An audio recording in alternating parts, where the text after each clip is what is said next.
Madam, আমি তো ভালোই খেল দেখালাম, এখন একটু এই হিসেবে একটু বোনাস পাই না? হ্যাঁ, বোনাস তো তুই অবশ্যই পাস। তাহলে ম্যাডাম শুরু করি। কি সজীব, তুই এখানে কেন? তোর স্যার কোথায়? ম্যাডাম, স্যার তো চলে গেছে, আপনি চাইলে এই বেডরুমে আসতে পারেন, এসে আমার সাথে মজা করতে পারেন, আমরা দুজনে মিলে মজা করব। ম্যাডাম আসুন না। এই, তোর সমস্যা কি? তুই কি পাগল হয়ে গেছিস? এই সমস্ত নোংরা কথা বলতে তোর একটাবার লজ্জা লাগতেছে না? ম্যাডাম, এখানে লজ্জার কি আছে?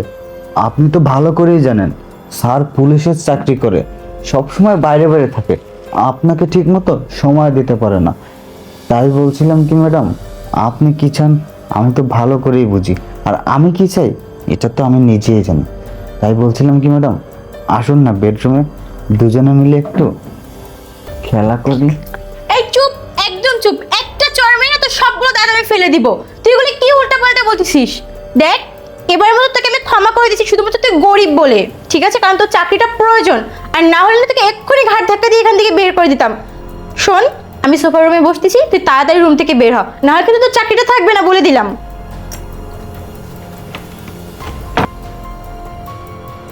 স্যার, দেখেছেন ম্যাডাম কত ভালো মানুষ। আমি এত কয়বার রিকোয়েস্ট করলাম, তারপরও ম্যাডামের জায়গা থেকে বিন্দুমাত্র সরল না।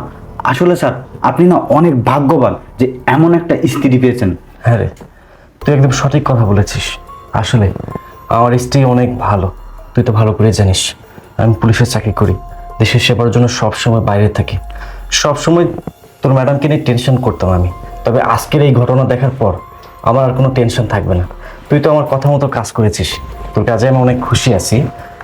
এই নে, আমার পক্ষ থেকে এই 2000 টাকা তোর জন্য উপহার। কি খুশি? স্যার, অনেক খুশি। আচ্ছা, আমার বর্তমানে এই বাড়ির সমস্ত দায়িত্ব তোর হাতে তুলে দিয়ে গেলাম, ঠিক আছে? আচ্ছা স্যার, ঠিক আছে। আর তোর ম্যাডামের খেয়াল রাখিস সব সময়। আচ্ছা। ঠিক আছে, গেলাম আমি।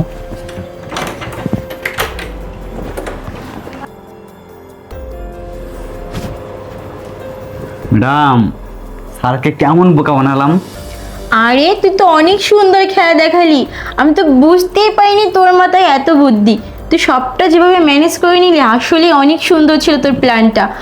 আর ভাগ্যিস তুই আমাকে বলে দিয়েছিলি যে তোর স্যার আমাকে সন্দেহ করে, নাহলে তো আমি আজকে ধরা পড়ে যেতাম।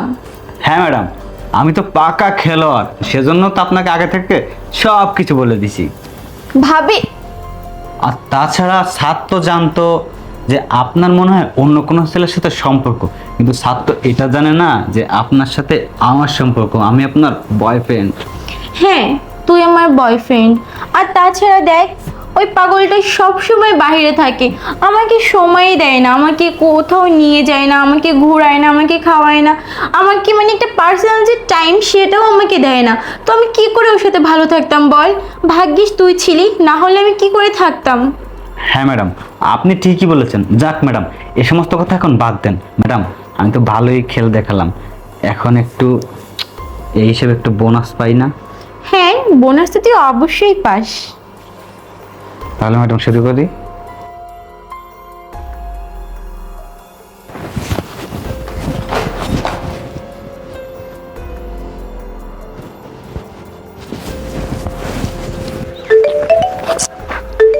এই সময় ওর কে ফোন করলো? আরে, বৃষ্টির ফোন। হ্যাঁ বৃষ্টি, বল। কোথায় তুমি? কেন রে? আমি পুলিশ লাইনে যাচ্ছি, কি হয়েছে? তুমি এক্ষুনি একবার বাসায় এসো না। বাসায়? আমি তো মাত্রই বাসা থেকে আসলাম, কি হয়েছে আমাকে বল। আমি তো ওই যে তোর ট্রেন মিস করবো, একটু পর আমার ট্রেন আছে। ভাইয়া, একটু সিরিয়াস বিষয়, একটু বাসায় এসো তো কষ্ট করে। সিরিয়াস বিষয়? আমাকে কি ফোনে বলা যায় না?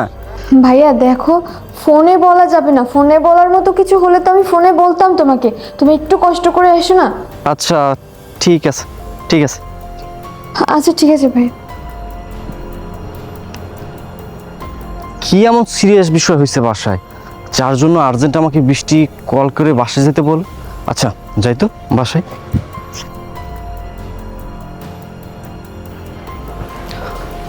জান্নাত।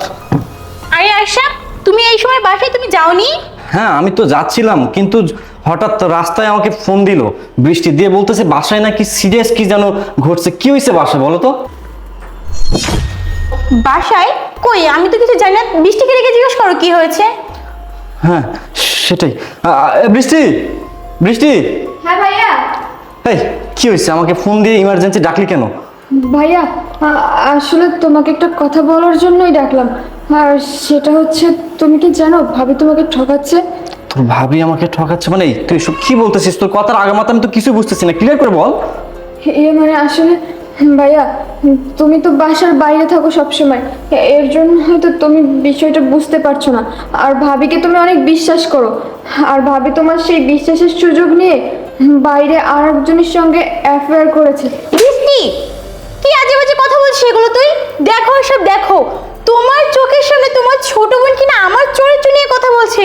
তুমি তো জানো আমি কেমন, আমি তোমাকে কতটা ভালোবাসি।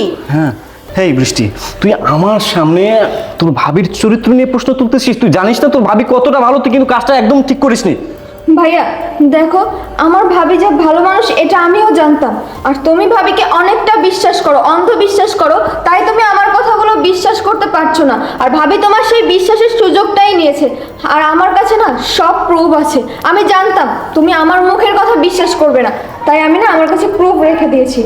এই কিসের proof? দেখো। এইসব কি জান্নাত? এইসব কি? সি সি সি জান্নাত, শেষ পর্যন্ত তুমি আমাদের বাসার কাজের ছেলের সাথে নোংরামো করতেছো? এগুলো না আমি তোমার কাছে আশা করিনি। চুপ, একদম চুপ। তুমি আমার থেকে কি আশা করনি? আমি তো তোমার থেকে এগুলো আশা করিনি। তুমি বিয়ের পরে আমাকে কি দিতে পেরেছো? না আমাকে মানসিক শান্তি দিতে পেরেছো, না শারীরিক শান্তি দিতে পেরেছো, কিছুই তুমি পারোনি। তুমি দেশের কাজের জন্য সবসময় বাইরে থাকো, না আমাকে একটু সময় দাও, না আমাকে নিয়ে ঘুরতে যাও, না আমার কোনো কিছু তোমার খেয়াল আছে আমার দিকে, যেটা তুমি আমাকে কোনোদিন দিতে পারোনি। যে সুখটা ও আমাকে দিয়েছে, ও আমাকে ভালোবাসা দিয়েছে, আমাকে যত্ন দিয়েছে, আমাকে নিয়ে ঘুরতে গেছে, তোমার থেকে এগুলো আমি কখনো পাইনি। তাহলে আমি ওকে রেখে কেন তোমাকে ভালোবাসতে যাব? তুমি কোনোদিন আমার চিন্তাটা করোইনি। টাকা পয়সা ধন দৌলত সবসময় শারীরিক শান্তিটা দেয় না, তুমি আমাকে এটা কখনো দেওনি। তাই আমি ওকে ভালোবেসেছি, ওর থেকে সেই শান্তিটা সুখটা আমি পেয়েছি। অনেক হয়েছে, বাংলা সিনেমার রোমান্টিক সংলাপ বলা বন্ধ করো। তুমি কি বললা? আমি তোমাকে টাইম দিতে পারি না, তাই না? আরে আমি তো বাইরে গিয়ে পুলিশ লাইনে গিয়ে আনন্দ উল্লাস করি না, আমি ঘুরে বেড়াই না, আমি দেশের সেবা করি। আমার মতো কিছু মানুষ দেশের সেবা করে বিদায় তোমাদের মতো মানুষ বাসায় নিরাপদে থাকতে পারো, আর তোমরা নিরাপদে থেকে এই সমস্ত নোংরামো করো। সি সি সি, আমার ভাবতে অবাক লাগতেছে, এই মানুষটাকে কিনা আমি দিনের পর দিন ভালোবেসে গেছি, এই মানুষটাকে কিনা আমি ভালোবেসে বিয়ে করছি, আর সেই তুমি আমার সাথে এমন একটা নিকৃষ্ট কাজ করতে পারলা। এই আমি তোমার জন্য কি করি নাই, কি দেই নাই আমি তোমাকে?